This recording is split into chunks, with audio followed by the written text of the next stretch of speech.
Bagaimana? Ibu akan membawamu ke rumah sakit. Bu, biar aku saja. Lihat saja nanti apa yang dialami Zi. Aku akan membuatmu membayarnya. Tidak bisa dipercaya.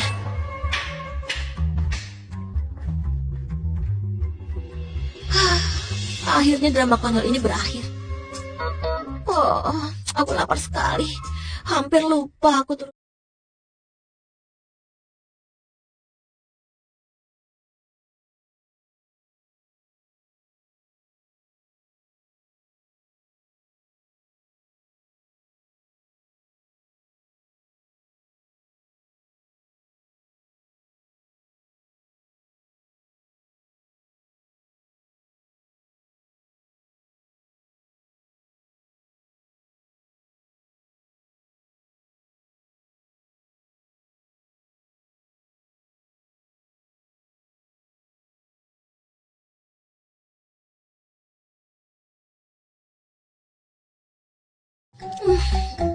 Meja ini besar sekali.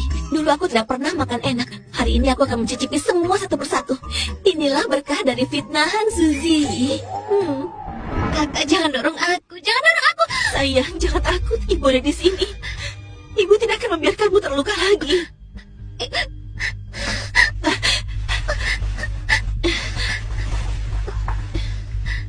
Ibu. Ibu. Adik, Lin Siwang akan kuberi pelajaran. Kakak Suer, jangan bicara begitu. Kakak baru datang ke keluarga ini, dia tidak merasa aman. Ini salahku.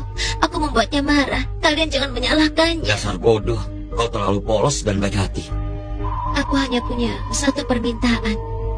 Aku mohon pada kalian, jangan tinggalkan aku. Asal bisa tetap bersama ayah, ibu, dan kakak, diperlakukan seperti apapun oleh Kak Siwang. Aku rela. Kau anak yang baik. Kau anak kesayangan kami. Mana mungkin kami meninggalkanmu. Ibu.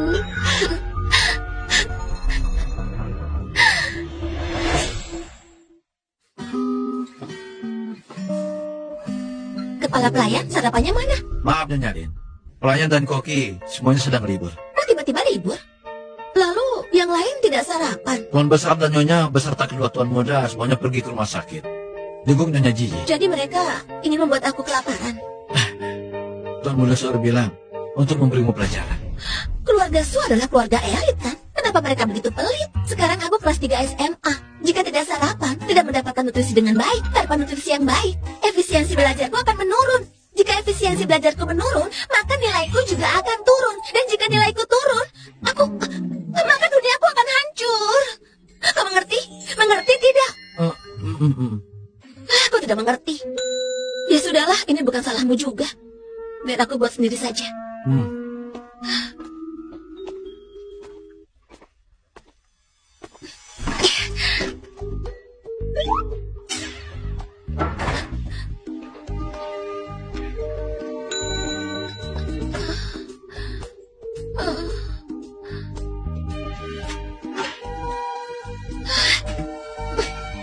Rumah ini pernah ditinggali tidak sih? Keluarga elit yang menyedihkan dan pelit. Kenapa tidak ada apa-apa? Karena tidak ada makanan, aku hanya bisa menggunakan makanan rohani untuk mengenyangkan diriku.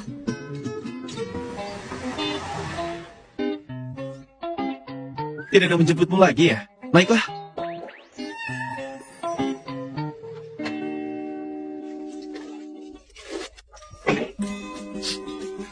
Wah, bau apa ini? Mau makan? Memangnya tidak apa-apa. Enak sekali. Kalau enak, kau boleh makan semuanya. Tapi, kenapa kau kelaparan seperti ini? Keluarga aku pelit sekali. Si Yi terluka dan mereka tidak memberiku makan. Aku beritahu, kejadian itu benar-benar bukan salahku. Bukan aku yang mendorongnya jatuh. Dia jatuh sendiri. Lagi pula, percuma aku jelaskan, kau tidak akan mengerti. Baiklah, meskipun aku tidak mengerti, tapi mulai sekarang aku akan membuatkan sarapan untukmu. Untuk makan malam, kau juga bisa makan di rumahku. Dia adalah Gao Yan, pewaris keluarga Gao. Pujaan hati Ziyi, orang yang diincar ayah untuk perjodohan. Menurut alur cerita, dia seharusnya menjadi tokoh utama pria di drama ini. Berurusan dengannya pasti merepotkan. Tidak. Persiapan ujianku tidak boleh terganggu. Kau sedang tidak tertarik padaku, kan? Jangan punya pikiran aneh-aneh tentangku. Saudara Go, kita ini siswa SMA. Harus belajar. Kita harus siapkan ujian masuk perguruan tinggi. Jangan senyum-senyum seperti itu. Ini adalah masalah serius. Pacaran di SMA akan membuat nilai kita turun drastis. Sangat mungkin kita gagal masuk Qingbe. Memikirkannya saja mengerikan. Tapi saudara Lin, aku sekarang sudah jadi mahasiswa Universitas Qingbe. Jadi, apakah aku masih perlu belajar dengan dia? Oh, kau bukan siswa SMA ya? Kukira. Hanya karena orang tuaku sangat mengagumimu. Jadi mereka menyuruhku untuk membantumu. Oh, begitu ya. Terima kasih ayah ibu. Terima kasih pada orang tuamu. Hei, jadi tadi kau pikir kalau aku menyukaimu? Oh, tidak. Aku makmur, demokratis, beradab, harmonis, bebas, taat hukum, patriotik. Oh, aku membayangkan makan bakpao, jadi aku pusing. Oh ya ampun, Lin Siwang. Kenapa kau melakukan hal bodoh seperti ini? Pasti aku sudah tertular sindrom novel dari keluarga Su. Ini memalukan. Aku harus belajar dengan giat.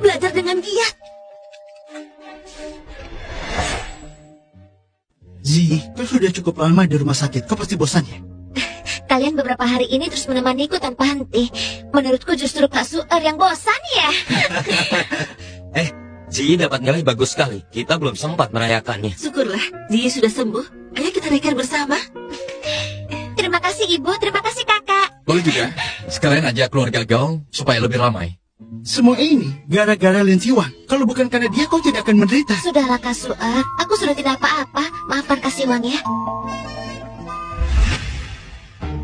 Hei, itu Lin Siwang kan? Siapa yang di sebelahnya? Kak Gaoyan. Lin Siwang? Kok bisa bersama Kak Gaoyan? Lin Siwang jalang itu, dia berani menggoda Kak Gaoyan. Tidak boleh, Kak Gaoyan hanya milikku. Setelah aku kuliah nanti, aku akan menikah dengan Kak Gaoyan. Kak Gaoyan, kau datang. Beberapa hari ini aku pergi dulu. Baik, dadah.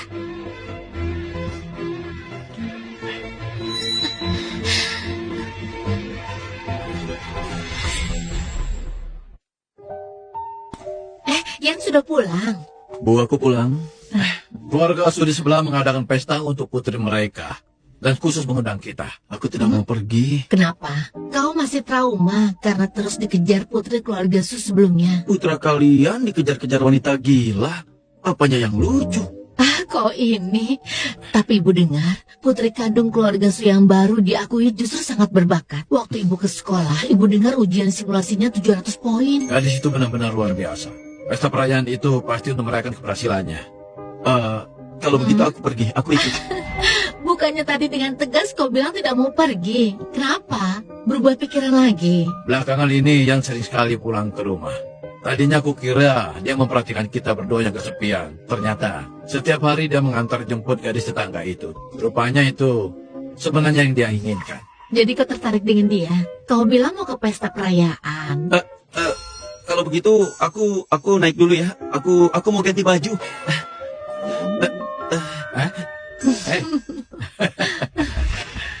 Hei, Go, mari. Duduklah, silakan. Kakak Gaoyan, tempat dudukku di sebelahku. Aku lebih suka makanan di sebelah sana. Hari ini kita merayakan putri kesayanganku Zi yang berhasil melampaui nilai minimum. Ayo, Zi, di saat-saat penting terakhir ini, kau harus tetap semangat ya. Pasti ayah. Siwang, meski nilaimu tidak bagus, jangan berkecil hati. Mulai sekarang, kau harus belajar dari adikmu. Soal fisika terakhir, total panas yang dihasilkan, kenapa bisa 30 Joule? Apa mungkin punya jawabannya salah? Nanti kalau Ziyi diterima di Qingbe, aku harap Yan bisa menjaganya di sana. Aku tidak bisa. Belum membicarakan apa dia bisa lulus atau tidak. Kalaupun dia lulus, dia tidak akan satu fakultas denganku. Bagaimana aku bisa menjaganya? Kenapa semakin dewasa semakin tidak peka? Ayo, bersulah, ayo. Bersulah. Gaoyan, kami tidak akan merepotkanmu. Zi sekarang sudah sangat pengertian. Kau perlu menceritakan tentang universitasmu untuk memotivasinya. Ritme di Qingbe kan sangat cepat, Goyang juga sangat sibuk. Jika Ziyi butuh sesuatu, cari kami saja. Iya, benar, Su. Urusan anak-anak. Sebaiknya kita tidak ikut campur. Baiklah, ayo, kita mulai makannya. Ayo. Ini kan novel tentang orang kaya yang ditulis orang miskin. Mau masuk universitas bagus harus belajar sendiri. Tidak bayar gedung, tidak bisa kuliah di luar negeri. Kalau ingin tahu informasi tentang universitas, masih harus bertanya pada tetangga sebelah.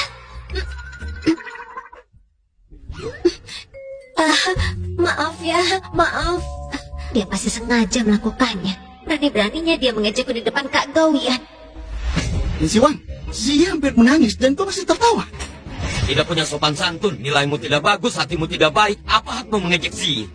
Tapi aku tidak mengejeknya. Jelas mengejeknya. Kau tidak suka melihat Ziyi berhasil. Lin Siwang, minta maaf pada adikmu. Siwang, minta maaf pada Ziyi. Mulai sekarang, gunakan pikiran yang benar. Biarkan Ziyi membimbingmu untuk belajar dengan baik. Dia membimbingku belajar. Aku bisa gagal dalam belajar. Kenapa kau bicara begitu? Kau sendiri bisa belajar sebaik apa? Paman Su, sepengetahuanku, nilai Siwang sangat bagus loh.